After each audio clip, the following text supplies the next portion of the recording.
Hello, welcome back to Tactical Tuesday with Johnny Tiger.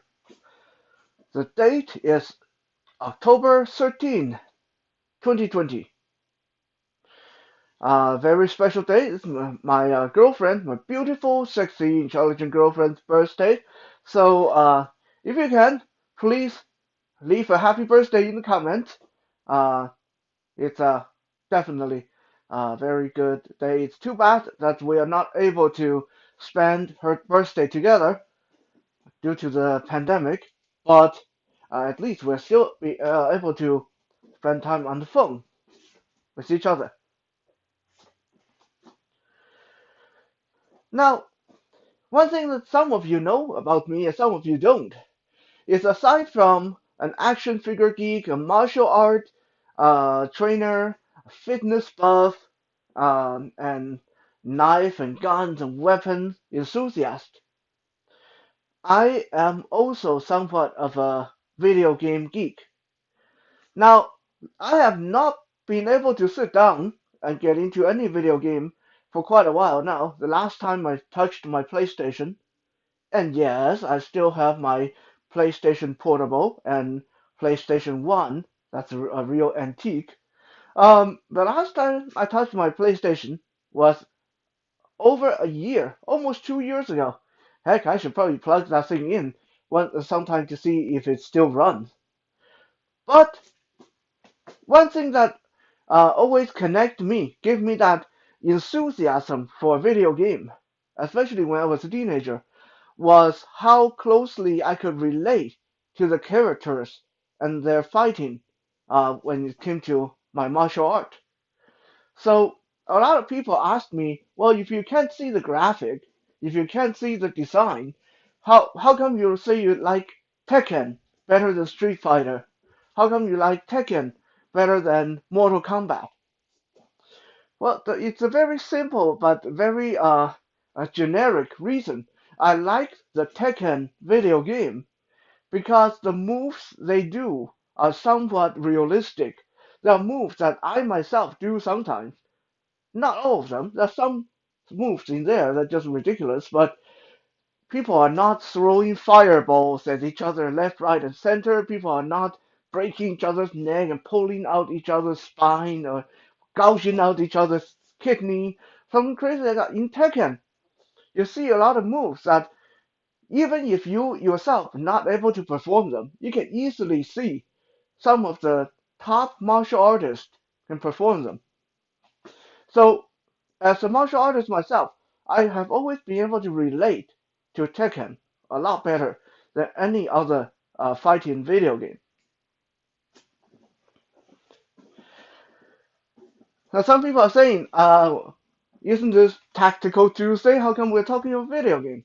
Well, because the move I'm going to show you guys today is related.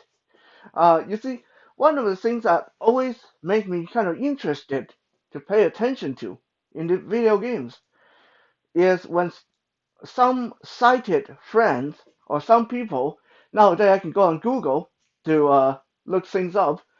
When I learn uh, one way or another what a certain technique, movement look like that a certain character use, I try to figure out did the people in the video game just make that up, or did they actually derive that from a real martial art move? And you'd be surprised that amazingly, even in a crazy, non-realistic game like Street Fighter, there's a lot of moves in there that actually can be traced back to real martial art. Take some of the more notable one, the Hurricane Kick. Well, that's easily the tornado kick that we see in a lot of Taekwondo and leg-based martial art. It's not very realistic and it's not very practical, but the move is definitely there. The Shoryu Ken, the Rising Dragon Punch, well, that's just a generic uppercut, basically. I mean, you can add a spin to it, but it's basically an uppercut, just made into non-realistic cartoon level. No, but it's an uppercut.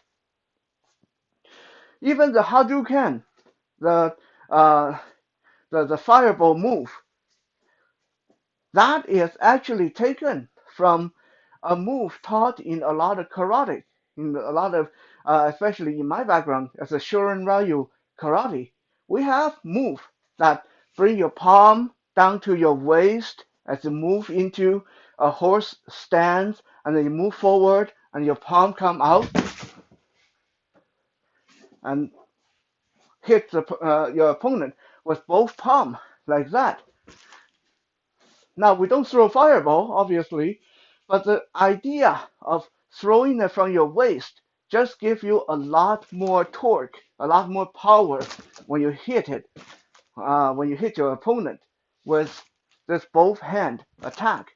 And also this allow you to block high, low, while still having one hand by your waist ready to go. So even a silly fireball throwing move like Hadouken came from a real move that have real application. One thing that always baffled me, however, was an attack by the character named Guile. Now, Guile, for those of you who are not into the Street Fighter storyline, Guile is a United States Air Force lieutenant. I think he's a lieutenant, or I think he might be a sergeant. I can never get his rank straight, and his rank kind of changed from storyline to storyline. But anyway, Guile in Street Fighter represent USA. He's a fighter from USA, and he's very Americanized. Well, I mean, very stereotypical of what Japanese people thought American fighters would look like. Anyway, tall, muscular, got a silly haircut, and just not how a real American would look like, but a video portrayal of, especially from an Asian person point of view, how an American soldier would look like. Uh, and Guile had this weird move that's called the sonic boom, where he bring his hands back, flare his elbow out to the side, he bring his hand back to his armpit, and he throw them forward. And there's this little weird blade curved thingy that fly across the screen. This little projectile when he does this. Now, for the longest time, I tried to figure out exactly, did they just make that up?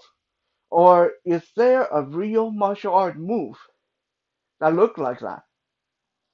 But for the life of me, I can't figure out like how would you deliver a strike in martial art, like by bringing your arm into your armpit and flare your elbow out and then throw your arm forward.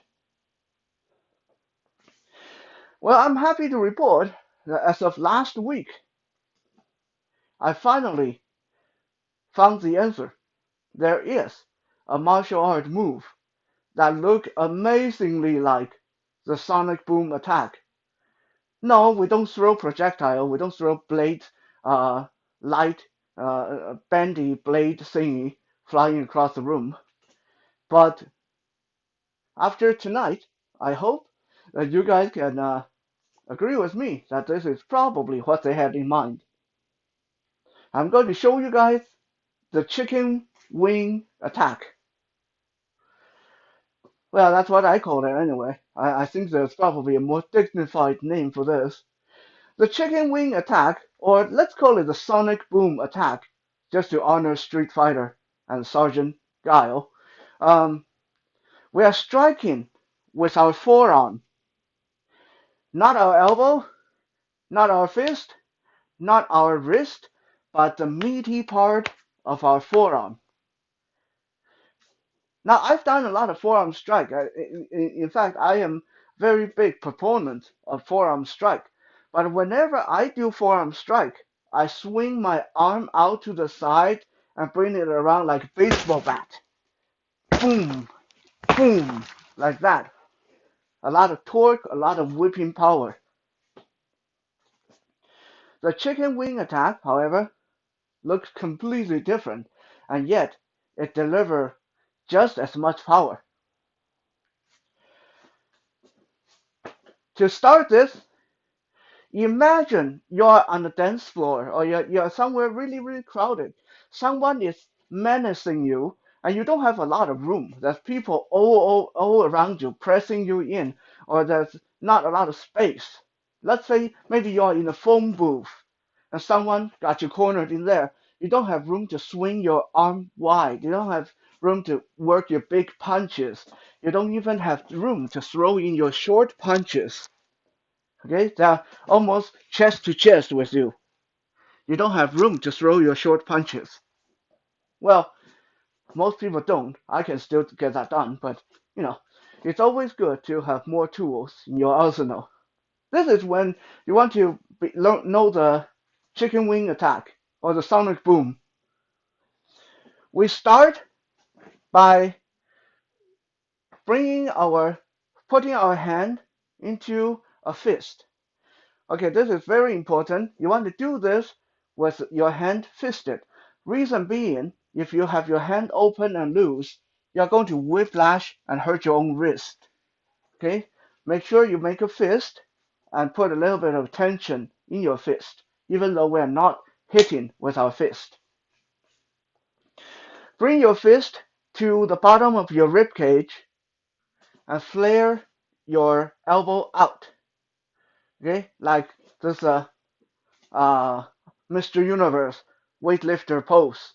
Yeah, elbow out, hand fisted by my rib cage or armpit if I want to, depending on how you can actually just put your fist by your hip. That works too.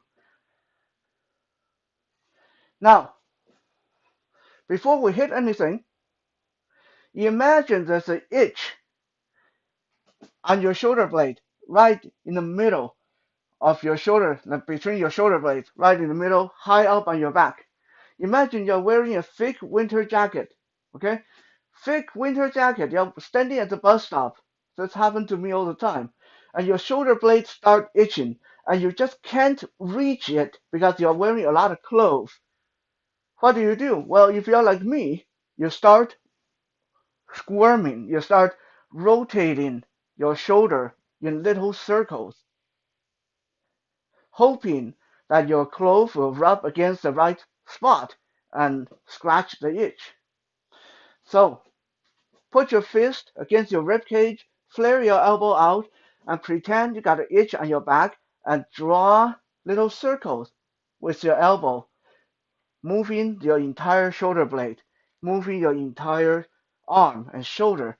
Just draw, imagine you're drawing little wheel with your elbow, back, up, forward, down, back, up, forward, down. This looks like a little kind of a warm-up move, but I need you guys to get used to this movement. I'm moving your whole shoulder, back, up, forward, down. Little circle like this, keeping your fist close to your side. Okay? And when you're used to moving your shoulder this way, then start swaying your hip. Start adding your hip into the movement. Okay? Stay nice and loose.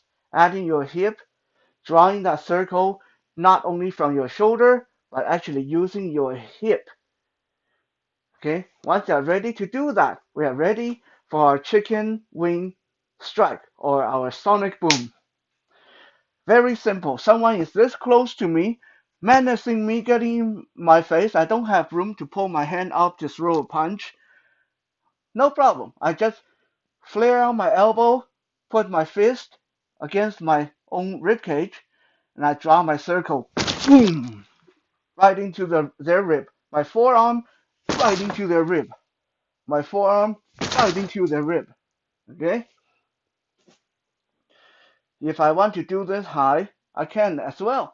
I flare my elbow out, bring my fist up to my own chest or collarbone, and I make my circle. Boom! Into their neck, into their throat. I can go low as well. I bring my hand to my own hip elbow flare out, I make my circle and boom into their groin. My forearm, not my elbow, not my wrist. Okay? Swing in the circular motion with your hip, with your shoulder, leading with the meaty part of your forearm. Boom, boom, boom, boom, boom.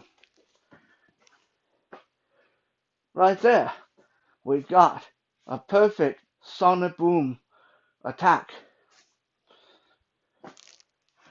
And this is really quick, very hard to see. And since we are striking with our forearm, we can follow through. Let's say this person is coming in to throw a punch.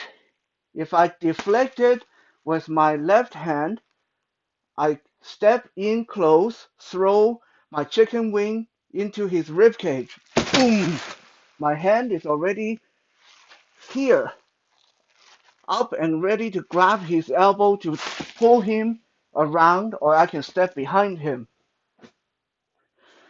So in addition to being a very good offensive strike, this sets you up for all kinds of grappling possibilities as well. One thing you want to watch out for this particular strike is, since you're striking with your forearm, you want to aim for rib cage, you want to aim for groin, you want to aim for throat, you want to aim for face if you can, but you want to watch out for their elbow. Okay? If I throw this in there and they have an elbow in the way, the elbow meets my forearm, they are going to win. I'm going to break my arm. Okay, so watch out for their elbow. But otherwise, a very effective, very useful move. Thank you for checking out today's Tactical Tuesday. We'll be back again tomorrow for Wisdom Wednesday. For now, stay safe. Have a good night.